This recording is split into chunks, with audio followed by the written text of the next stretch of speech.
Lock, lock the doors, ring the bells.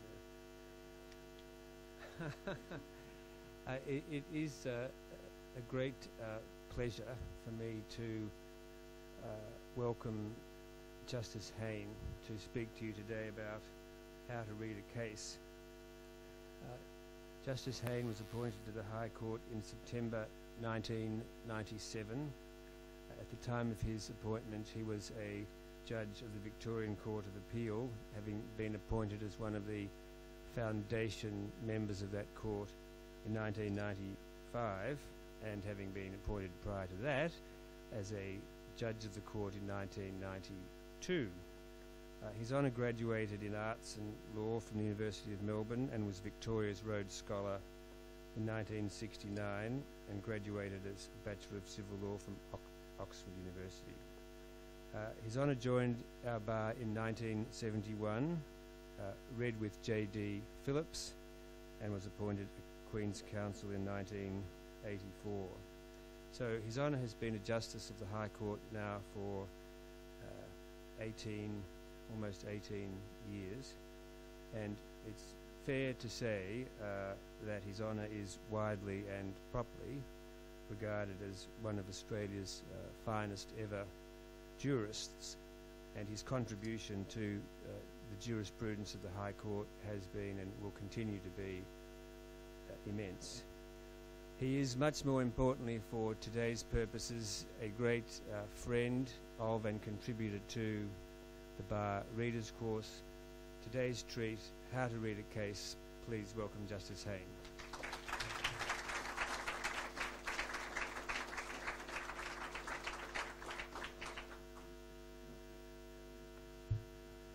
Ladies and gentlemen, thank you, Doc. All that you have succeeded in establishing is that I am very, very old. Today, I feel very old. You should never, ever begin any presentation with an apology, but today I do. The lurgy has got hold of me. Once I've finished here, I'm going home and going to bed. So if I am even slower than normal in my take-up of what is happening in the room, put it down to that, not simply the advance of senility and the approaching moment when I am taken off to the home for bewildered judges. That is something that can await June next year, when the Constitution tells me that I am to be taken off to the home for bewildered judges. This presentation grew out of conversations I had last year with Doc about some teaching projects I then had and still have in mind for J.D. students at Melbourne Law School.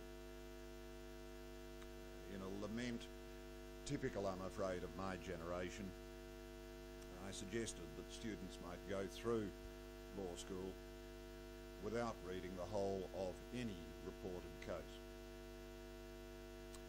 Now, that accusation may very well be completely unfounded, but it was prompted by the observation that law students expect to be provided with only those extracts from the cases which are relevant to the topic being considered.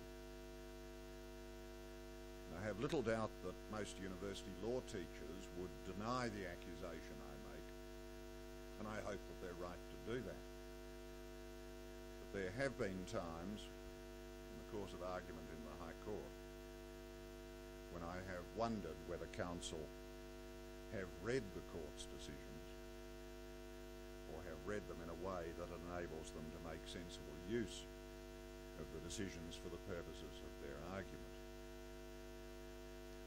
So nothing's to be gained simply by complaining about these real or imaginary deficiencies. If there are deficiencies, it's important to offer some remedy for them. So I could hardly refuse when Doc asked whether I would offer some advice about how to read a case. I should preface what I have to say on that subject by a mantra that many of you will have heard me utter many times before. It is that nearly all legal work in Australia, both in court and out of court, is now directly or indirectly dependent on live in the age of statutes, and in any case in which a statute is engaged, the statutory text has to be your first and your last port of call. Nothing I say today should be permitted to diminish the importance of that observation.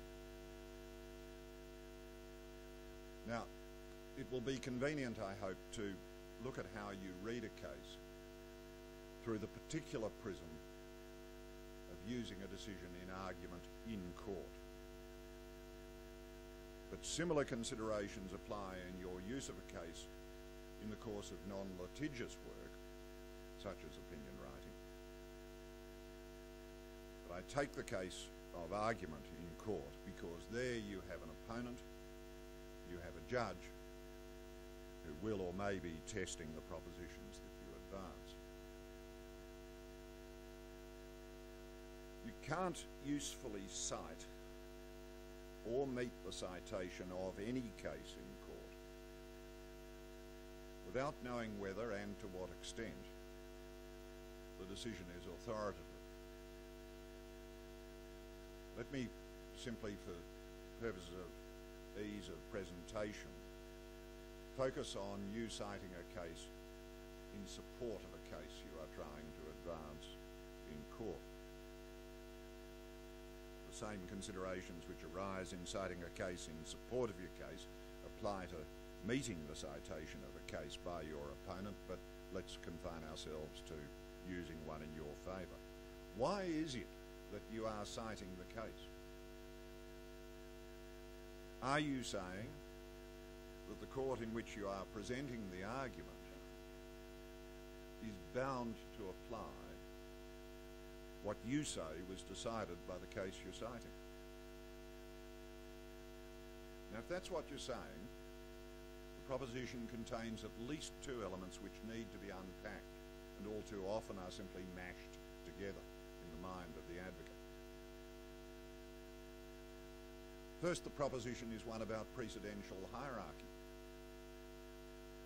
But second, the proposition implies that the case on which you're relying is the latest relevant word on the subject. Now, precedential hierarchy is, of course, often answered easily. County Court and Magistrates' Court are bound by the Supreme Court. Single judges of the Supreme Court bound by decisions of the Court of Appeal. Everybody's bound by decisions of the High Court. But what's the position if you're asking the Court of Appeal of Victoria to follow a decision of a Court of Appeal of another state or the full court of the Federal Court? Often enough, the answers to questions of that kind are to be found in the Court's decision in Australian Securities Commission and Marlborough Gold. 177 Commonwealth Law Reports 485. But you need also to know whether the decision you are citing is truly the last word in the area. Often enough, a simple search will tell you whether the decision you want to cite was the subject of an appeal or has been the subject of subsequent consideration. But have you undertaken the search? Or have you relied on the loose leaf that happened to be sitting on the shelves in your chambers? Or are you relying on the word of mouth that went around the traps when you told somebody you were engaged in a case of the kind in question? Is the case you are citing the last word? If it's not, why are you not looking to the later decision or decisions? Sometimes it may be because those later cases are no more than bare applications of the principle established by the case you're citing. But then you've got to be in a position to tell the court that that's so, and tell the court why you have gone to the case that you are citing. In those circumstances, you can say, you should say, that the principle established by the case on which you rely has since been applied, and you must be ready to answer the court when it asks, why are you not citing those later cases, at least for the purpose of identifying how the principle has been applied in practice.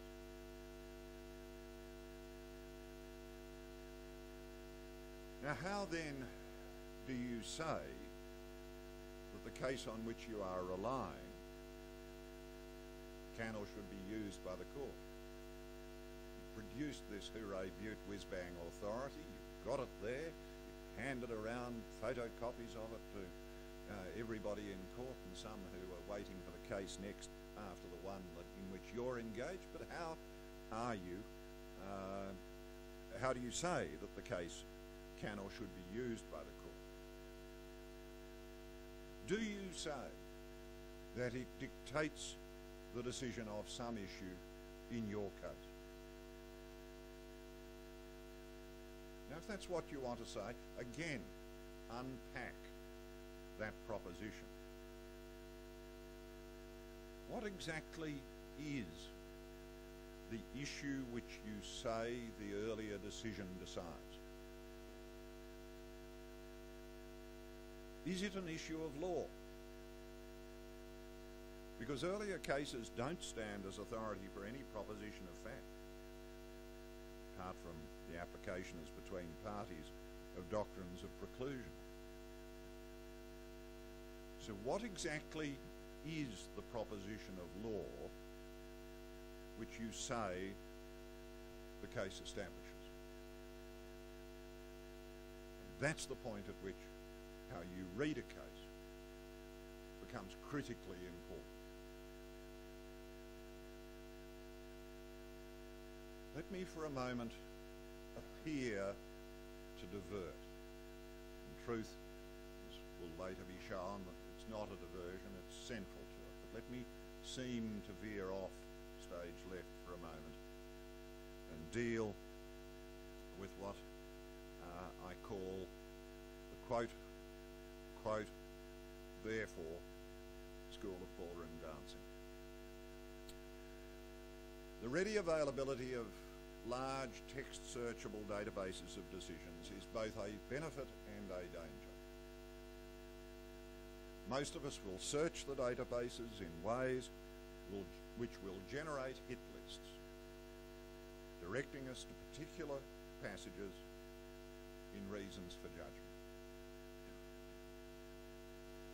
Word processing cut and paste functions make it very easy to pull a few sentences out of one or more decisions, join the chosen extracts with some material identifying their source, and add, after the last of the chosen passages, some words which really are no more sophisticated than saying, therefore, I win.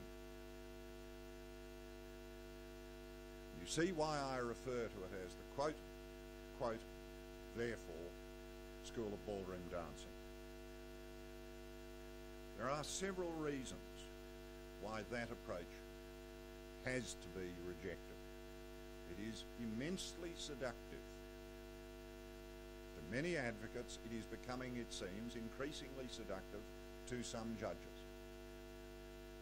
It is an approach to legal work generally, let alone judicial work, which I have no hesitation in saying should be rejected. Why?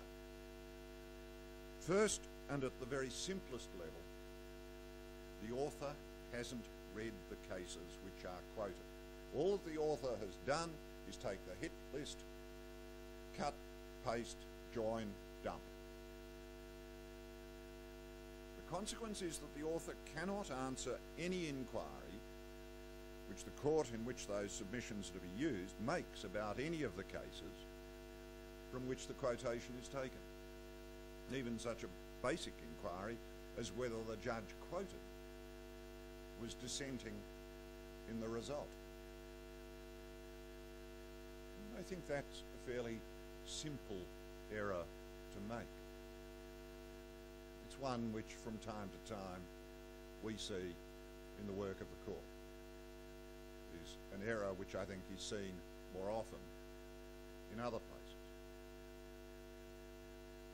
Second, and perhaps more fundamentally, the quote, therefore school of ballroom dancing almost always depends upon divorcing the chosen quote from its context. And the judge in whose court you are appearing, or your opponent, will very often point out, sometimes with perfectly devastating effect, how and why context matters.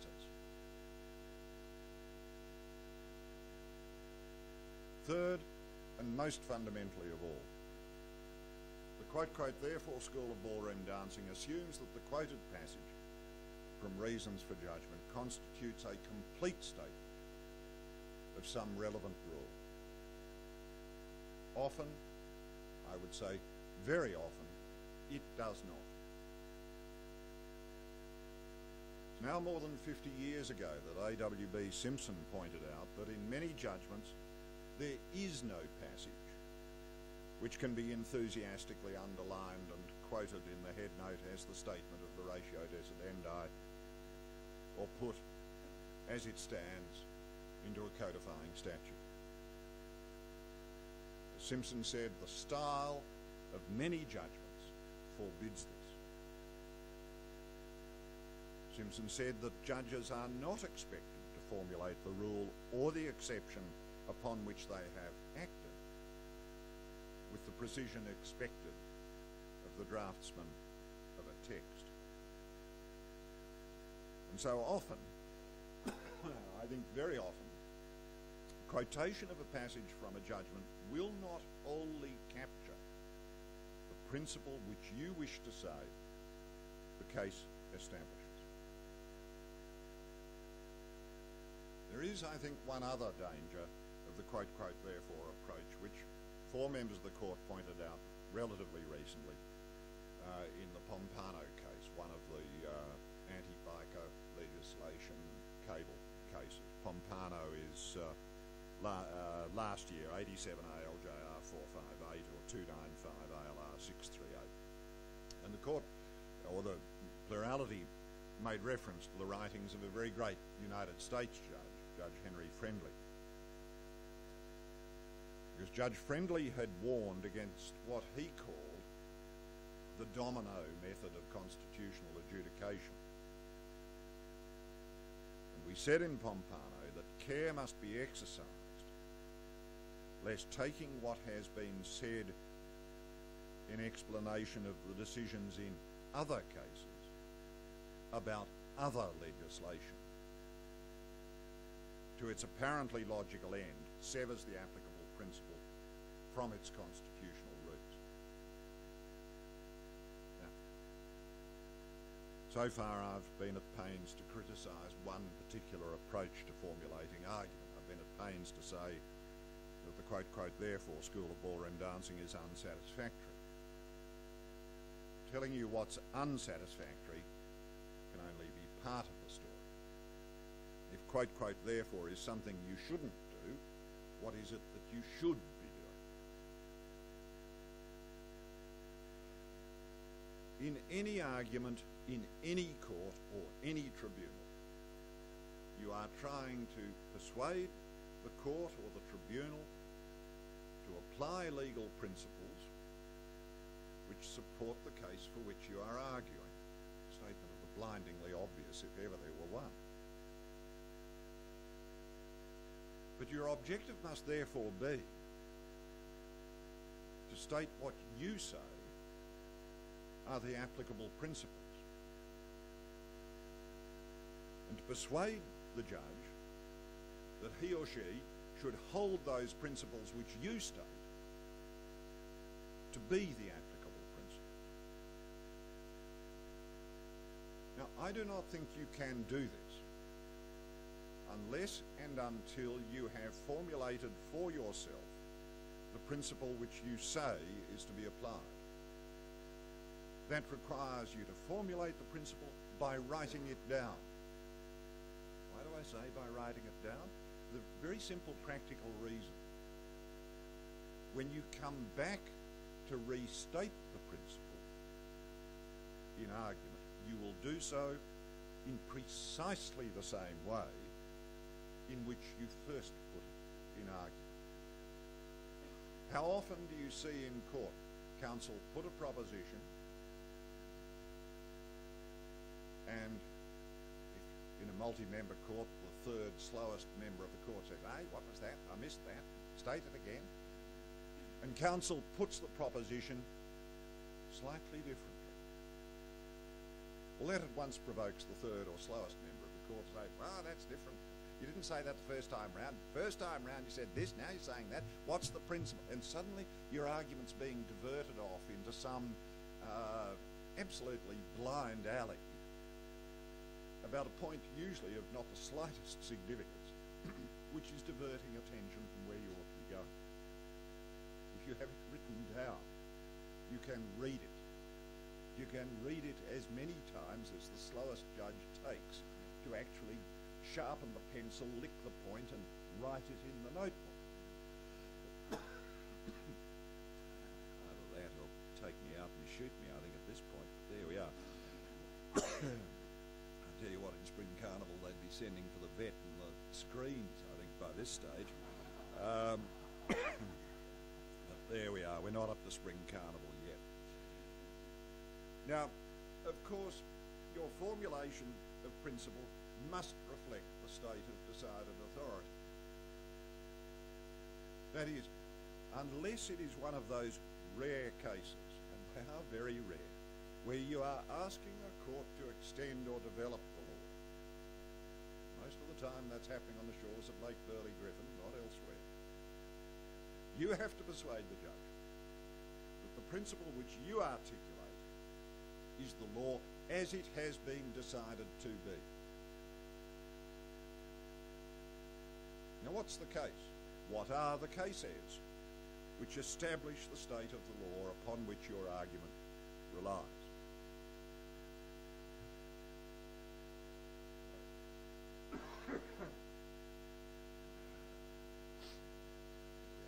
Much more often than not, the relevant principles of law will be established by the decisions of appellate courts.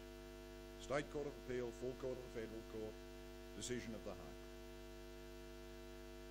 Now, we all know, despite what you think in your darkest moments, that life would be easier if there was only one set of reasons for judgment. It's not so long ago that we've forgotten the joys of wrestling with several judgments in a case. But even if there is only one set of reasons for judgment, it is important to know what was the question which the court had to decide in the case. That is, it is important to know whether the court had to decide what you now want to say is the relevant legal principle. You can know whether the court had to decide what you now want to say is the applicable legal principle only by reading the whole of the reasons. But read them intelligently. If the case is reported, what did the head note writer think the case was about? The head note writer may be right or wrong. You hope the head note writer is correct. What did they think about it? If the judgment was given in an appeal, what, if anything, do you know about the grounds of appeal? Did one side or the other put the relevant principle of law in issue? Is the conclusion you assert about the relevant principle consistent with the actual order that the court made? If there's a report of argument, what do you learn about the issues in the appeal from that report of argument?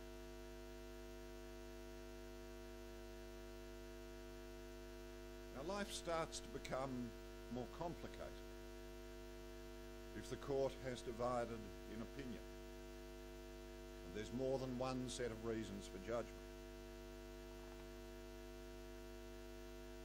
If there is a division in opinion, start counting heads. Who's in the majority? Who's in the minority? Citing minority opinion is useful if and only if either you can say the minority judgment didn't dissent on this aspect of the matter, or if you're in the High Court saying that the minority opinion is to be preferred.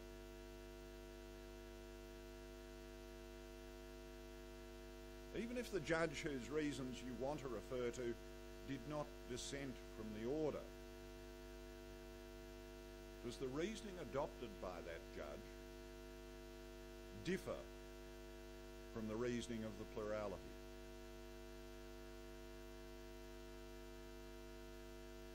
Now, despite the darker suspicions of the profession, members of the High Court do not, at least generally, publish separate reasons simply to amuse the Academy or perplex the profession. Subject to some, I think, pretty limited qualifications, you should read our judgments, assuming that we have launched into print only because we have something to say that is different. And you should at least begin from the assumption that the difference is one of substance, not just one of style. Now, sometimes, not always, you may understand the judgments better if you know how and in what order they appear to have been produced. So you need to understand something about how High Court judgments are produced. And there's no secret of that. There is no secret at all that for at least the last 15 years or so, members of the court ordinarily meet to discuss each case at least twice. First, we meet before the sittings begin to look ahead to the cases that are listed for hearing, to see whether there are questions or issues that we should draw to the attention of counsel before argument begins. We do that because, despite again what you may think, oral argument is not some idle public spectacle. It's not an old-fashioned hanging, drawing and quartering at Tyburn. It is our opportunity to learn from counsel, to learn as much from counsel as we can about how to decide the case. And we want as much help as we can get. And we get the most help when counsel have had a chance to think about issues. So if we think there is a sleeper, if we think there is an issue which counsel have not thought about or looked at, we will try as often as we can to give forewarning of it so that counsel can come in with an answer thought of it. But then at the conclusion of argument, the bench that's heard the case will ordinarily meet for a time about the case and exchange views about its resolution. In most cases, not all, views have crystallised by the end of argument. That's why reply in the High Court is the most critical time of argument. In many cases, it is in reply that the real killing ground is at last reached, and you know exactly how this case will be or may be decided. If the court is to divide in opinion, the division will often, not always, will often be apparent by the end of argument. And more often than not, therefore, in the post-hearing meeting, there'll be some informal agreement reached about who will write first, and if there's a division, about who will write first on either side of the pro or con divide. Now, contrary to what you may think from certain annual surveys of so-called, quote, preferred writing partners, there are very few cases. I can think of about 5 in the last 17 years where the reasons for judgment do not start their life as a complete set of reasons written by one justice. There are very few cases in which I've participated over those 17 years in which the first draft is the product of more than one author. And a draft of reasons is seldom circulated between members of the court until it is in a state in which its author regards the reasons as complete fit for publication as that justice's reasons for decision. Very practical reasons why that should be so. We just don't have time to sit around a table holding hands, chanting a few choruses of Kumbaya, working out how we are going to write a particular paragraph. Shut up, head down, get on with it, write it, circulate it. Otherwise, you just don't get through the work. Now, other justices, if they agree with the reasons, will circulate a concurrence. Sometimes they'll suggest the addition or subtraction of a sentence or two, but rarely would those suggestions be more than 10 or 20 lines of typescript.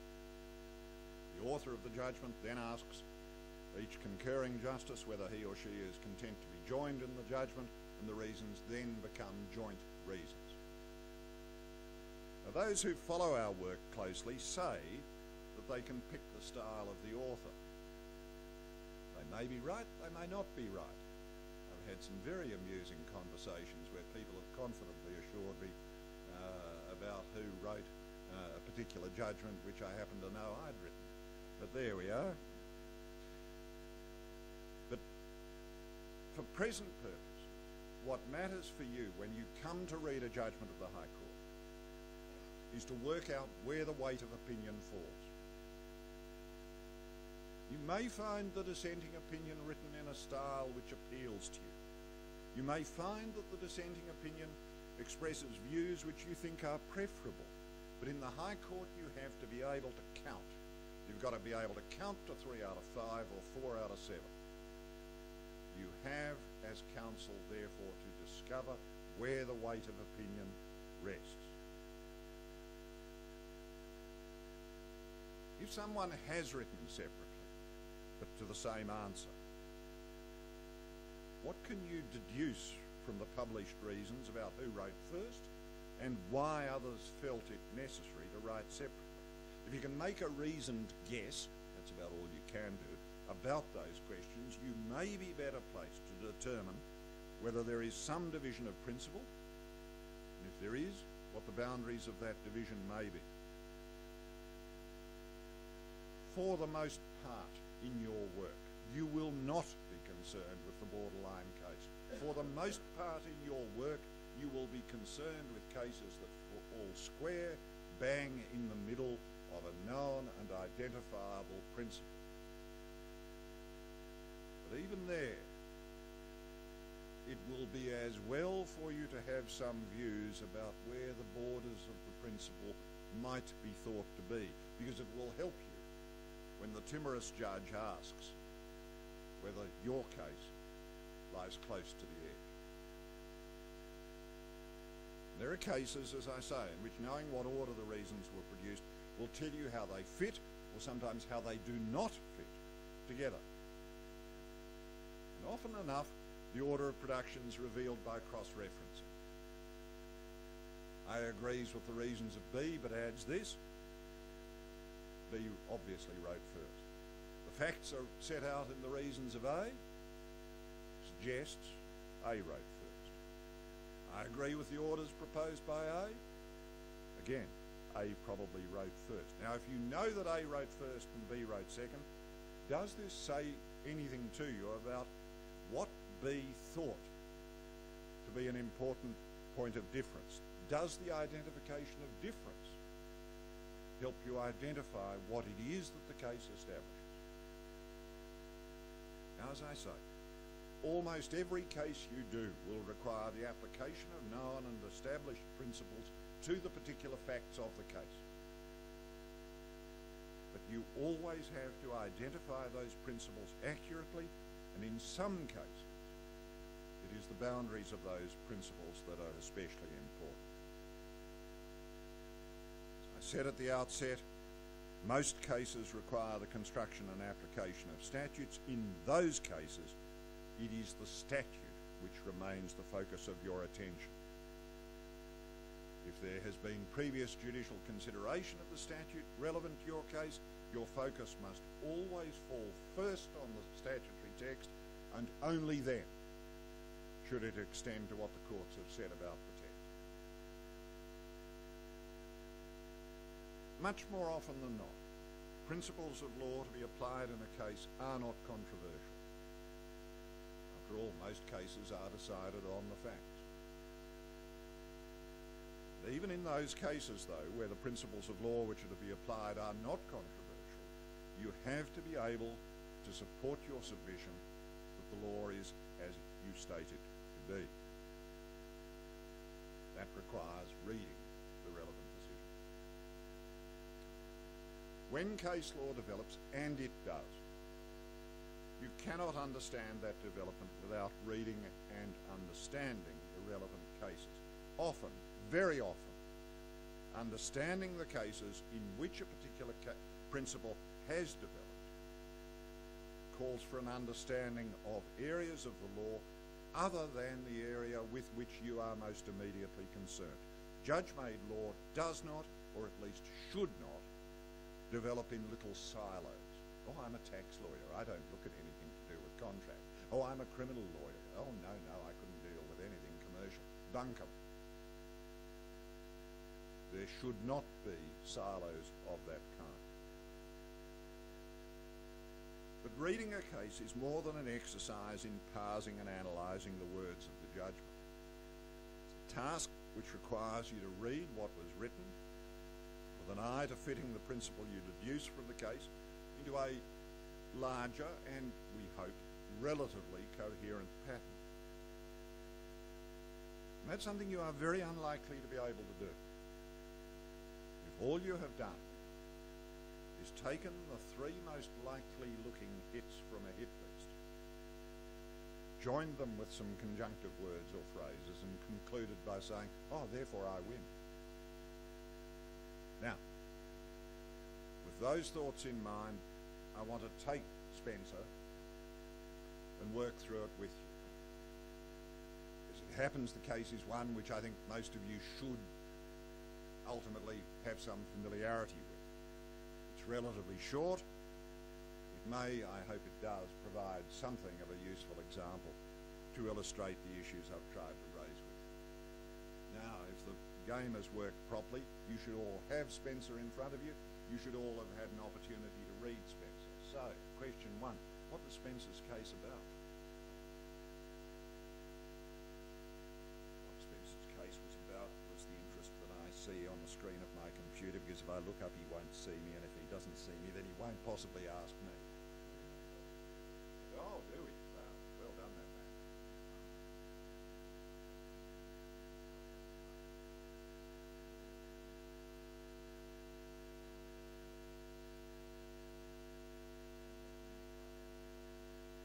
Alright, what did Spencer's case decide? Did it decide any of those issues?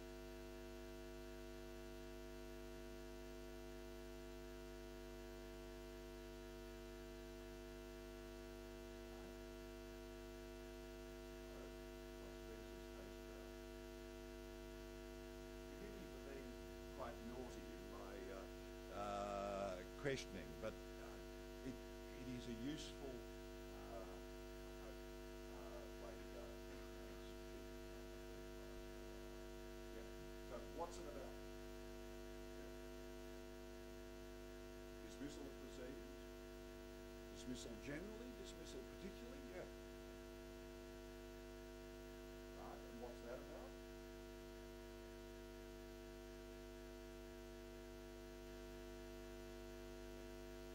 Why not begin with the catchwords? That's what the case is about. We haven't got vast blocks of catchwords, which sometimes we do in the more complicated High Court cases. But here in our catchwords, another federal court, summary dismissal of proceedings. That's the central interest of the case. Then whether no reasonable prospect of success, well, we'll have to work out why that's true. Federal Court Act 31823. Oh, well, it's obviously about the statute somewhere, and it's somehow to do with summary dismissal, the statute, and there's this whether no reasonable prospect of success. All right, come at the case another way. Can we just go up the page a little? Let's do it here.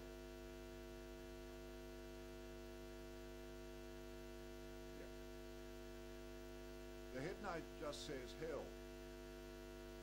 suggests that the court didn't provide unanimous holding of court in the head. How many judgments are there? 3 points. 3. Who wrote them? Right. Who was party to them? Forget who wrote them.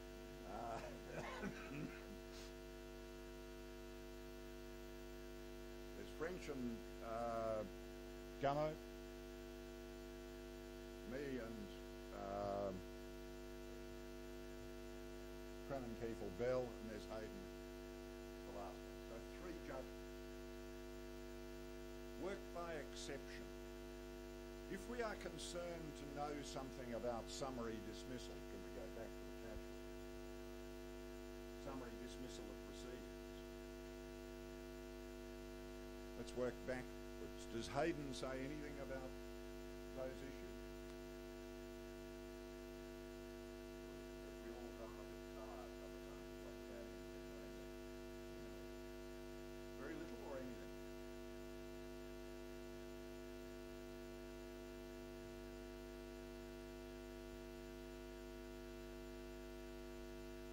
Page 142, par 62.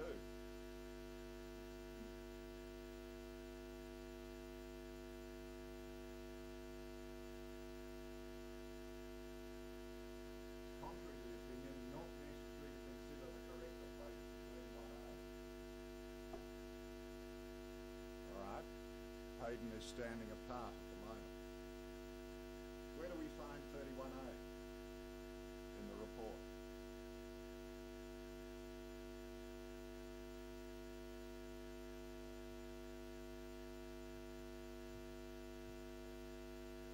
Yep.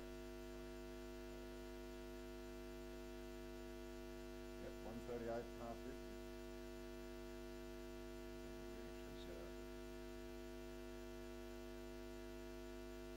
We have 31A, 2 and 3 there. Now why did I go to the case, not to the statute books? To find the relevant text of 31A.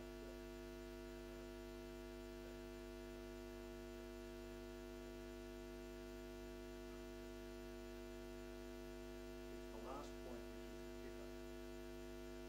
The court decided an issue about this form of the Act. So we know that the court's judgment is directed to this form of the Act at some point in our preparation if we're dealing with a summary judgment application in the feds. We are going to want to pull out the current version of the statute and compare it with this and make sure that the Act has not changed. But step 1 to understand what the court has said, look at the version of the Act as it stood there. Let me divert and tell you a horror story. Some years ago, I don't remember now, there was the Takeovers Panel case or some case like that. I wrote a judgment and I got a very sheepish phone call from Jim Merrills, the editor of the CLR, saying, look, I've been speaking to Stephen McLeish and he says that your judgment just does not make sense. I thought I should at least draw that to your attention. This is the sort of thing which every judge, the message every judge loves to receive. The judgment that you have written just does not make sense. God, what have I done? I said, well, would McLeish mind if I rang him? I rang McLeish and said, I understand you've got a problem with the judgment. Yes. And he said, well, what you say in par whatever doesn't follow on with par whatever. And I just don't, it just does not make sense. And after the conversation went on a little further, I said, what version of the case are you looking at? Oh, the ALR. Oh, I'm looking at the court pamphlet, Judge. What the ALR had done in the course of production was, instead of proofing the form of statute I had included in the judgment, they had gone to Austerley downloaded the sections of the right number as they then stood, scissored and pasted those into my judgment, with the consequence that the provisions of the statute, which had changed markedly, really did make the judgment read perfectly unintelligibly. There was some interesting correspondence with the editors of the ALR after that. But start in the judgment, what's the version of the statute that the court looked at? Is that a version of the statute that is relevant to my problem? Just pause here. We will have remembered has no reasonable prospect of successfully prosecuting for the purposes need not be hopeless or bound for it to have no reasonable prospect of success. We will have remembered, I hope, from the cash rule, reasonable prospect of success was an idea that was put in play. Now, we look at the statute. May give judgment if qualified for the purposes need not be hopeless or bound to fail, for it to have no reasonable prospect of success. Now, as best you can tell from the judgments, who wrote first? Yep. Yep. What gives you that clue?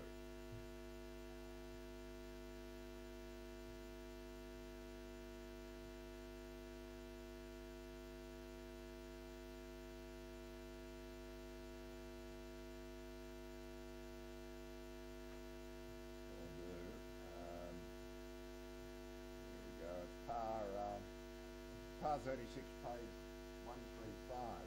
We agree the appeal should be granted, etc. Blah, blah, blah. We write separately, principally because.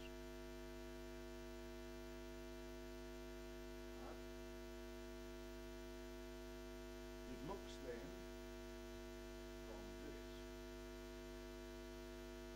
that there may be some difference emerging.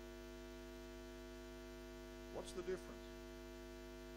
Is there a difference between the treatment of the provision in the two judgments?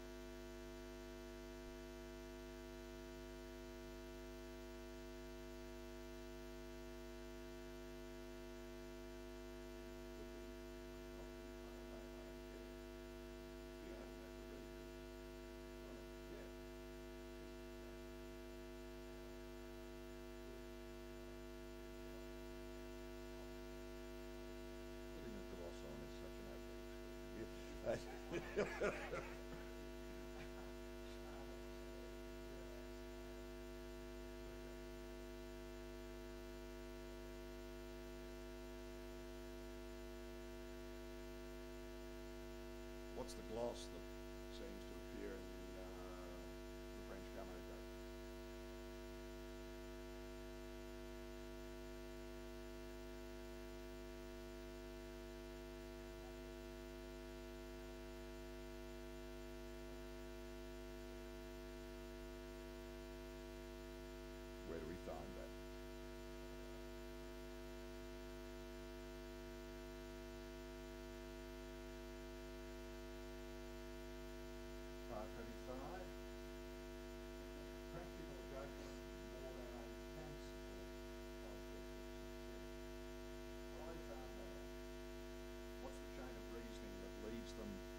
it's a chain of reasoning that begins from the observation that this is like what the UK said.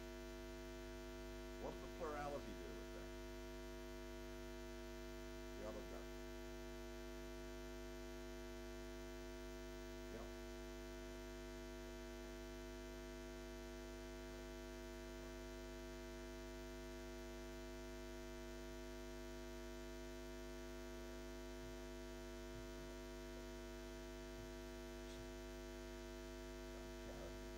Right, but it's uncharitable.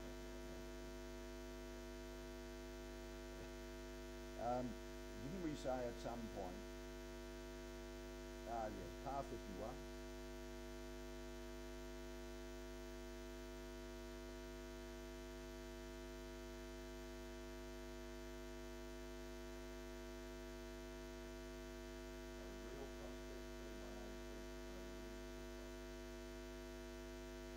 rightly or wrongly, we attached significance to the difference in language. Underwent an important change in the course of their translation to the jurisdiction, of that jurisdiction of these. And as you rightly say, we then go on to discountenance any notion of creating a lexicon judicially which can be used in substitution for the statutory words. And regrettably, you are accurate to say that we held up the fate of the standard form criminal appeal proviso as the awful example of what happens when you get judicial glosses on statutory text. Now, interrupt the inquiry at that point. Where's the weight of opinion? Why do you think I chose this case, for God's sake? I mean, really. Pure charity, perhaps? Heavens, come. The weight of opinion lies with plurality. Plurality right second, the plurality right differently. And you've got to be able to count to 4 in the court. And that time there were 4 of us. So the weight of opinion is there. Yep.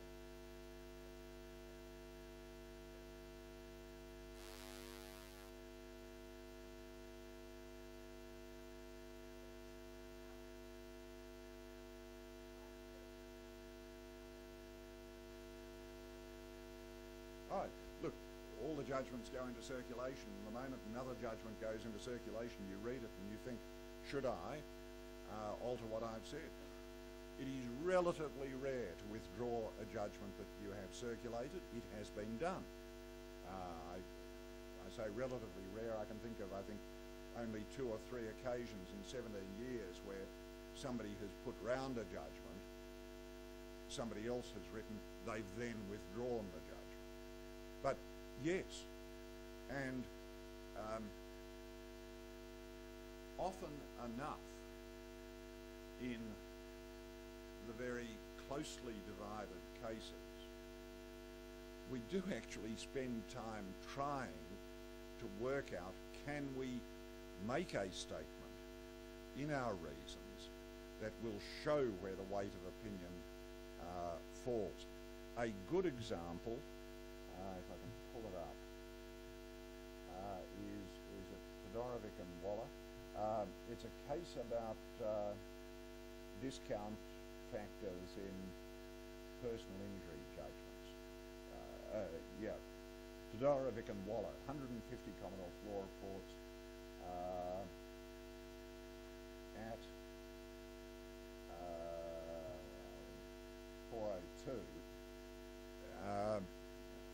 Just about, I think there were 4 or 5 separate judgments of the court. It was a matter then of the highest possible controversy. It begins with this: the following statement was read by the Chief Justice before judgment was delivered. Because of the practical importance of the decision in these cases, the court now publishes this statement as to its effect. In an action for damages for personal injuries, evidence as to the likely course of inflation or of possible future changes in rates of wages or of prices is inadmissible. Where there has been a loss of earning capacity, present value of the future loss ought to be quantified by adopting a discount rate of 3%. The rate is intended to make appropriate allowance for this. No further allowance should be made. So the court, in a sharply divided and really quite fragmented set of judgments, published a statement saying, look, this is a principle or an area of daily application in the courts.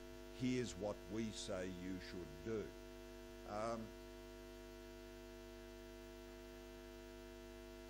Trying to think whether in the last 17 years we've...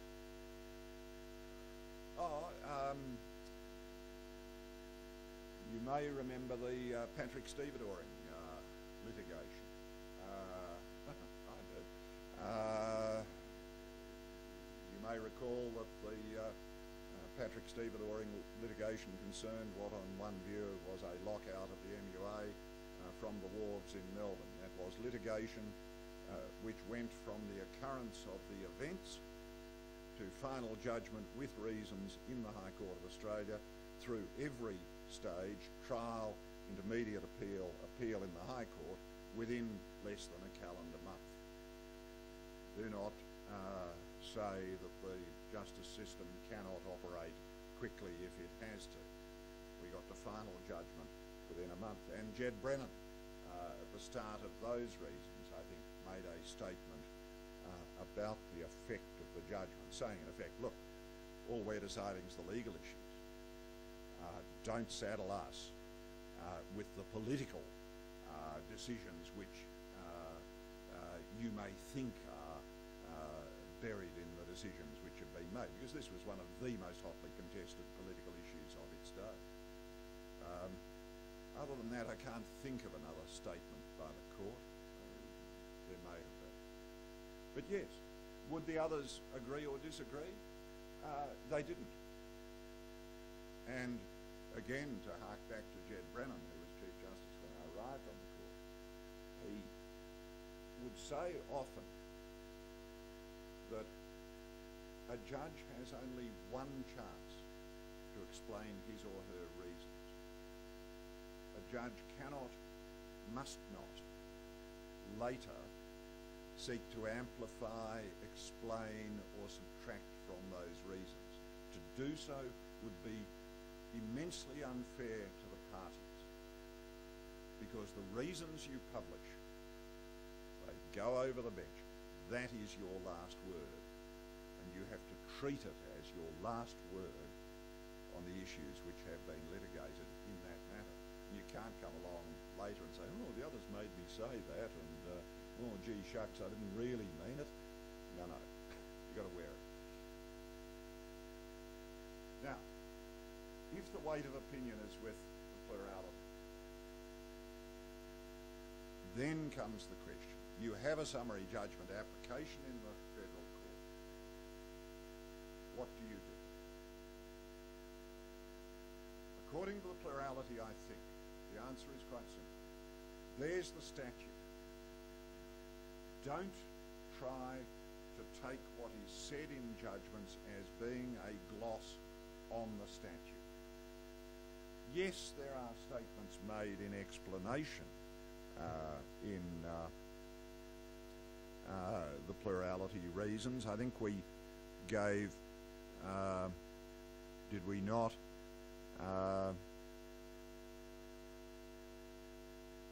in pars 58 and 59,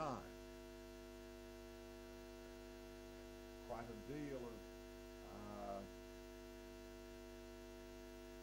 discountenance the idea. In many cases, proceeding could be described, with or without the intensifier, but none alone or in combination should be understood as provided. Those will give you the forensic hooks on which you may perhaps wish to hang your argument in a particular case. But what is the principle? The principle is, as established by the plurality, read the Act. And that's all it is. And do not then pick up the prospect other than fanciful or some other explanation as a complete explanation. Now,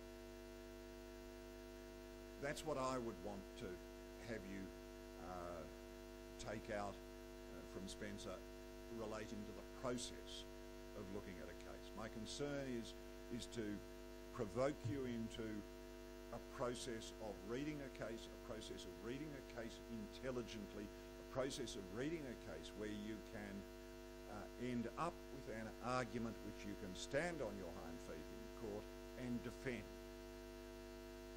You can legitimately drill the judge through the eye and say, the principle which I contend is to be applied is this, this and this.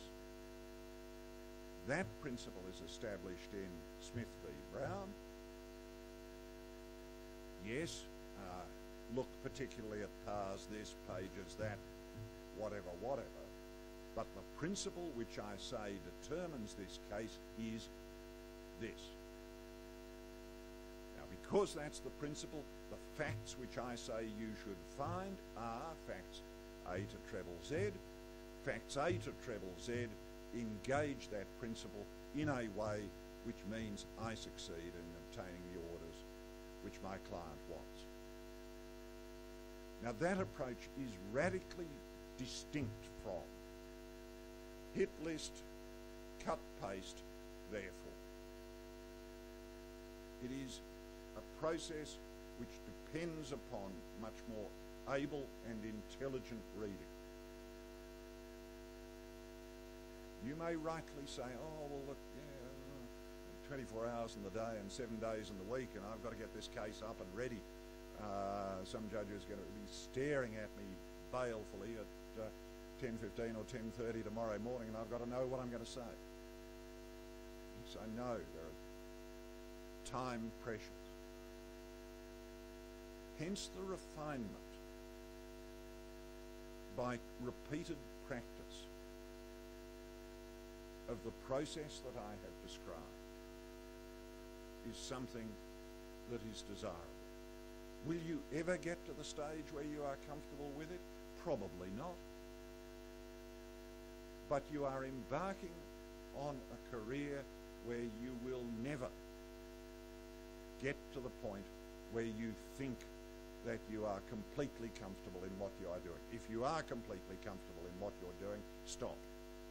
Think. You probably should not be. And that's a very sad observation to make, and it is one I regret to say I will repeat to you when you have the misfortune to come and have me bellow at you once again towards the end of your course.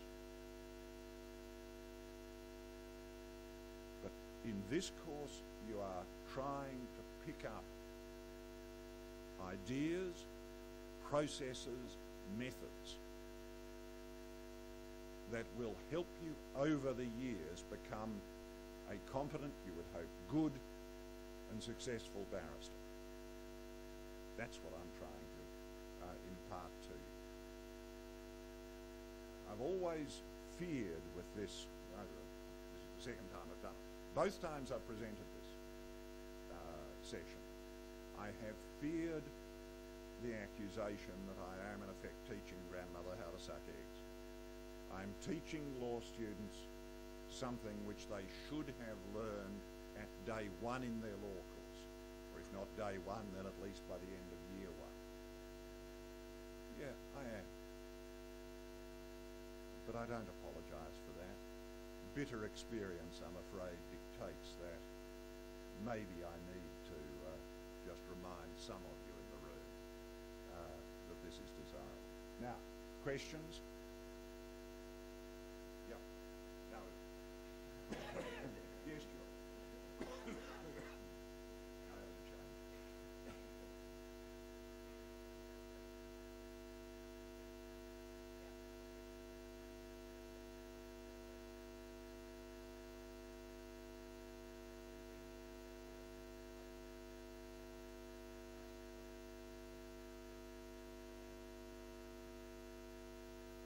I would not want to impose on that process a necessarily chronological approach. Otherwise, you're beginning in the yearbooks and you're getting towards at the time when the judge is tapping on the desk saying, yes, Miss Watson. Often enough, yes, do your searches. I'm not for a moment suggesting don't do your computer searches. God, we'd all be dead if you didn't. And yes, that will tell you where you think the latest word is or where the latest ideas are to be found. Go there first. Yes, of course. But then, when you've gone there, think, well, do I perhaps need to go a little further? Do I need to go back? Should I go back? Have I got time to go back? Or have I... yes, if you are in a case where you have to consider a whole string of authority and its development, at some point you're probably going to have to look at most of the string. Those cases are very rare. Most of the time, start with the latest, find what the latest is, but to understand it, read it intelligently. Is that... yeah? No? God, I've scared you all to death. No? Either that or you're dead scared of getting the lead. Yeah. Yep.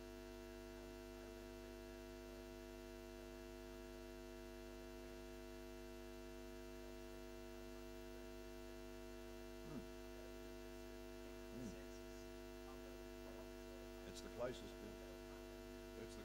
to judicial legislation you'll find in the CLRs.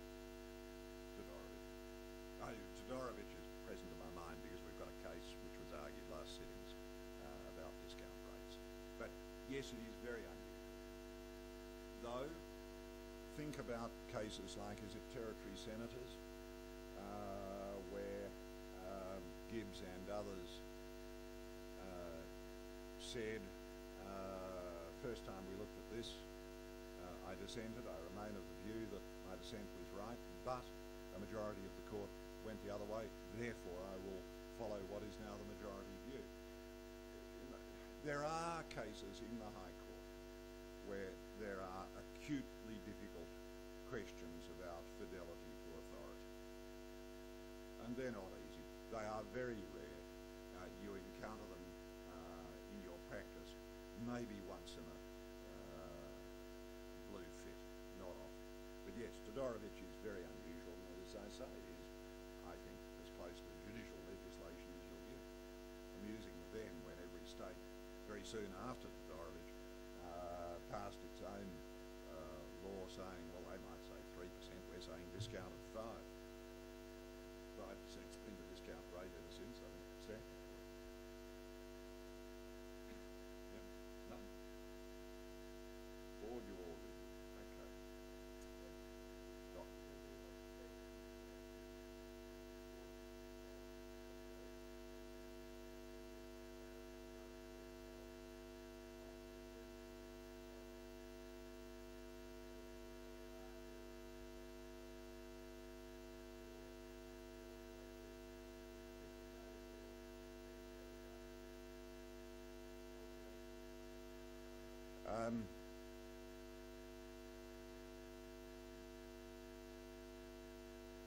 I would dearly love to be able to turn the clock back about 30 years ago and say you should cite in courts only judgments appearing in authorised sets of reports. Strangely enough, I am not able to turn the clock back 30 years, so I can't say that to you. I think the fact is Austlii is universal. The fact is that's where a lot of your research will start. It may be where a lot of your research will finish. One minor irritation, and it's no more than that, is when you look at an Austlii screen, you will notice across the top there is the button marked download. For goodness sake, hit the download button. Give us something that is not just this hugely dense, single-spaced block of text. If you hit the download button, you get a pamphlet which the court has produced. Now, in that connection, we are in the process of, I think, putting up our own pamphlets on our own website.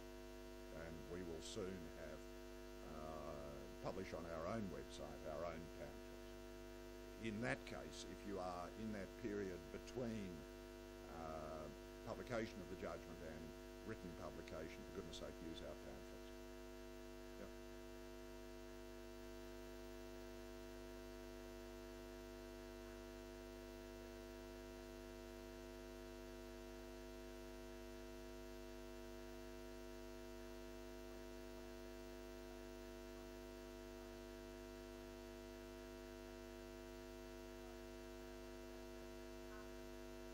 Seize the day, yes. There's a typographical error. I'll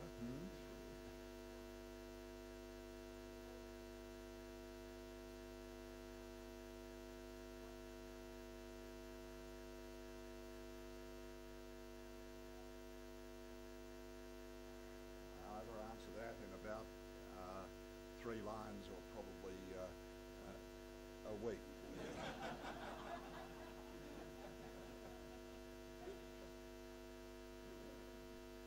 There is no doubt in the High Court that preparation is key. There is no doubt that having the idea of the case in your head and having thought about the case is key. Styles of advocacy in the court vary greatly. Some of the most frequent appearances in the court are made by those who have not a note before them, or perhaps at best a couple of words scribbled on a sheet of paper. Others have a complete text. I am, for my own part, a great believer in the write it out idea. Writing it out is conducive to concision and accuracy and coherence. And I learnt that soon after coming to the bar. I had the privilege of doing some work with Dawson, who was Solicitor General for Victoria.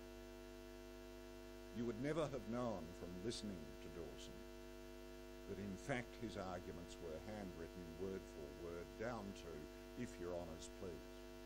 He would write "if your honours please" and then handwrite the whole of his argument. David Jackson, I think there is no secret that Jacko has the whole of his argument in typescript. The consequence is very interesting.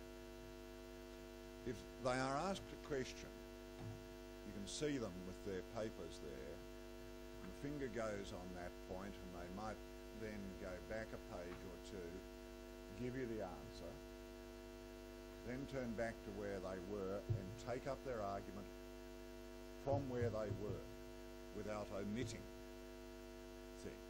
How often, if you are travelling extempore, do you find that, if diverted from your course, you find it very hard to go back to the course that you were originally pursuing? Above all else in the High Court, thinking about the case is critical. The great difficulty in advocacy in the High Court is that you are in front of a bench of 5 or 7, almost all of whom, or at least some of whom, will have thought about your problem before. Michael McHugh used to say that after 10 years in the court, you have heard every argument at least once. A caricature, like all caricatures, it has a core of truth. Because there will be somebody on the bench who has thought about your problem earlier, often enough from a radically different point of view. What you can't predict in the High Court is the question out of left field. Have you thought about how does that fit with? But the advocate who has thought about his or her case deeply enough to produce a coherent argument can usually deal with it. You ask about the best advocates. Some of the best advocacy I've seen in the court was Jeff Nettle in the judge's pensions case. I should say Jeff read with me, and therefore you may discount all I say about it. But Nettle in the judge's pensions case, Austin and the Commonwealth, had I later discovered, spent 2 days before argument doing nothing but preparing for questions. What will Gleeson ask? What will Hayne ask? What will Kirby ask? What will... Yeah, but if they ask that, what do I say? How does that fit with?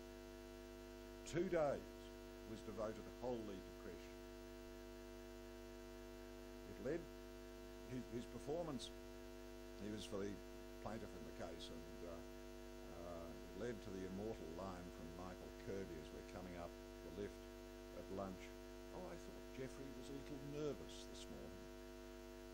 And I said to him, God, if you had 120 judges as your clients, all of them poring over the transcript saying, I can do it better, he is, of course you'd be bloody nervous.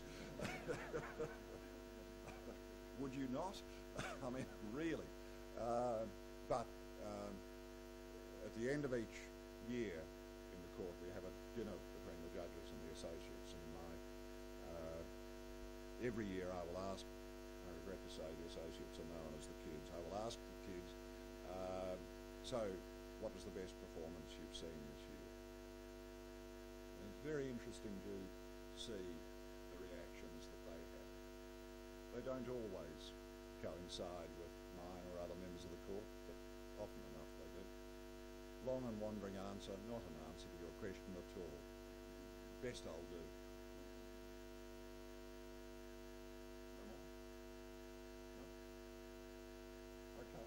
Well, you've got a second bash with me, I'm afraid, towards the end of your time, so there we are. You can start